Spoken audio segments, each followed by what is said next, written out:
താലിബാനുമായി വ്യാപാരം ശക്തിപ്പെടുത്താൻ ഇന്ത്യ.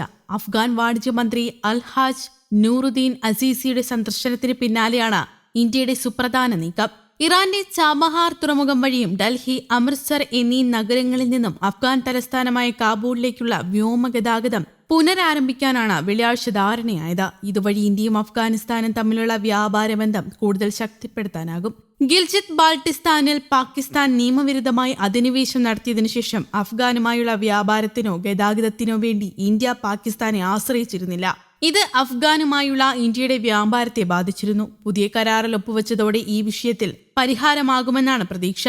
കഴിഞ്ഞ മാസം പാകിസ്ഥാൻ അഫ്ഗാനിസ്ഥാൻ അതിർത്തിയിലുണ്ടായ സംഘർഷങ്ങളുടെ പശ്ചാത്തലത്തിൽ അഫ്ഗാന്റെ വ്യാപാര മേഖലയിലും ഇടിവുണ്ടായിരുന്നു. പാകിസ്ഥാൻ അതിർത്തി അടച്ചതോടെ അഫ്ഗാനിസ്ഥാന് നഷ്ടം $10 കോടി കടന്നതായി റിപ്പോർട്ടുകൾ ഉണ്ടായിരുന്നു. ഇതിനെ തുടർന്ന് വ്യാപാരത്തിനായി പാകിസ്ഥാനെ ആശ്രയിക്കരുതെന്ന് താലിബാൻ ഭരണകൂടം തീരുമാനിച്ചിരുന്നു. ഖനനം, കൃഷി, ആരോഗ്യ സംരക്ഷണം, ഫാർമസ്യൂട്ടിക്കൽസ്, IT, ഊർജം, തുണിത്തരങ്ങൾ തുടങ്ങിയ മേഖലകളിൽ പങ്കാളികളാകാൻ ഇന്ത്യൻ വ്യാപാരികളോട് അഫ്ഗാൻ വാണിജ്യമന്ത്രി അൽഹാജ് നൂറുദ്ദീൻ അസീസി അഭ്യർത്ഥിച്ചു. അസംസ്കൃത വസ്തുക്കൾക്കും യന്ത്രങ്ങൾക്കും 1% താരിഫ്, സൗജന്യ ഭൂമി, വൈദ്യുതി വിതരണം, 5 വർഷത്തെ നികുതി ഇളവുകൾ എന്നിവ ഉൾപ്പെടെ നിരവധി പുതിയ ആനുകൂല്യങ്ങളും അദ്ദേഹം വാഗ്ദാനം ചെയ്തിട്ടുണ്ട്.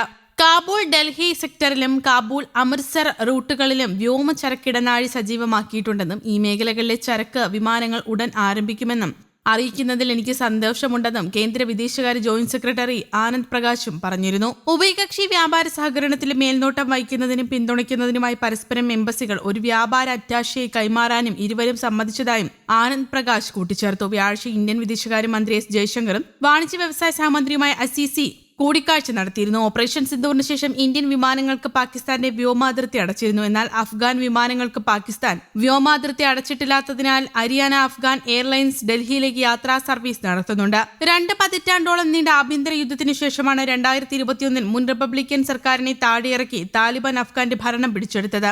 ഇന്ത്യ അഫ്ഗാൻ സർക്കാരിനെ ഔദ്യോഗികമായി അംഗീകരിക്കുന്നില്ല. എന്നാൽ ഇന്ത്യ കാബൂളിലെ എംബസി വീണ്ടും തുറന്നിരുന്നു. താലിബാൻ വിദേശകാര്യമന്ത്രി ആമിർ ഖാൻ മുത്താഖി കഴിഞ്ഞ മാസം ഇന്ത്യ സന്ദർശിച്ചിരുന്നു. അഫ്ഗാനിൽ താലിബാൻ സർക്കാർ അധികാരത്തിൽ വന്നതിനു ശേഷം ഇന്ത്യ സന്ദർശിക്കുന്ന ആദ്യ താലിബാൻ മന്ത്രിയാണ് മുത്താഖി. കയറ്റുമതി വിമാനച്ചരക്ക് കിലോയ്ക്ക് $1, ഇറക്കുമതി 1 കിലോഗ്രാമിന് 80 സെന്റ് കുറച്ചിരുന്നു. താരിഫുകളും കുറയ്ക്കും, അസീസി വെള്ളിയാഴ്ച പറഞ്ഞതാണ്.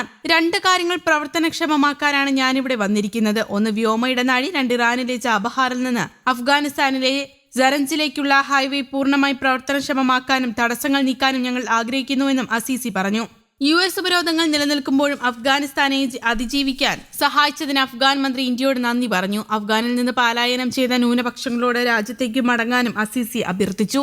ഞങ്ങളുടെ $9.3 ബില്യൺ US മരവിപ്പിച്ചു. എന്നാൽ ആ ദുഷ്കരമായ സമയത്ത് ഇന്ത്യയിൽ നിന്ന് നേരിട്ട് അഫ്ഗാനിസ്ഥാനിലേക്ക് ഗോതമ്പ് കൊണ്ടുപോകുന്നതിന് ഇന്ത്യൻ സർക്കാർ പൂർണ്ണ പിന്തുണ നൽകിയത് ഞങ്ങൾ ശ്രദ്ധിച്ചുവെന്നും അസീസി പറഞ്ഞു. എങ്കിലും വ്യവസായികളും വ്യാപാരികളും ഉൾപ്പെടെ ഇന്ത്യൻ സമൂഹത്തിലെ എല്ലാവരും അഫ്ഗാൻ സന്ദർശിക്കണമെന്ന് ഞങ്ങൾ അഭ്യർത്ഥിക്കുന്നു. ഇല്ലെങ്കിൽ അഫ്ഗാനിസ്ഥാനിൽ നിന്ന് ഇന്ത്യയിലേക്ക് വന്ന സിഖ്, ഹിന്ദു സമൂഹങ്ങളെങ്കിലും ദയവായി അവരെ ഞങ്ങൾക്ക് തിരികെ തരൂ. അഫ്ഗാനിസ്ഥാനിലേക്ക് വന്ന അഫ്ഗാൻ സ്വകാര്യ മേഖലയുമായും അഫ്ഗാൻ ജനതയുമായി ചേർന്ന് ഒരിക്കൽ കൂടി അഫ്ഗാൻ നിർമ്മിക്കാൻ ഞങ്ങൾ അവരെ ക്ഷണിക്കുന്നുവെന്നും അസീസി പറഞ്ഞു. ഒരു വശത്ത് പാകിസ്ഥാൻ ഞങ്ങളുടെ റോഡ് തടയുന്നു, മറുവശത്ത് അമേരിക്ക നമ്മുടെ പണം തടയുന്നു. അതിനാൽ ഇന്ത്യ ഈ റോഡ് തുറന്നിടണമെന്ന് ഞങ്ങൾ ആഗ്രഹിക്കുന്നു. മറ്റു മാർഗങ്ങളെക്കാൾ മത്സരാധിഷ്ഠിതമായ, വില കുറഞ്ഞതുമായ മാറുന്നതിന് സ്വകാര്യ മേഖല ഇതിൽ വൻതോതിൽ നിക്ഷേപം നടത്തണമെന്ന് ഞങ്ങൾ ആഗ്രഹിക്കുന്നുവെന്നും അസീസി പറഞ്ഞു. അഫ്ഗാനിലെ വടക്കൻ ഫരിയാബ് പ്രവിശ്യയിൽ നിന്നുള്ള പരവതാനി വിൽപ്പനക്കാരായ ഹുമയൂൺ നൂർ 4 വർഷത്തെ നിരന്തരമായ ശ്രമങ്ങൾക്ക് ശേഷം ഇന്ത്യയിലേക്ക് വിസ നേടിയിരുന്നു.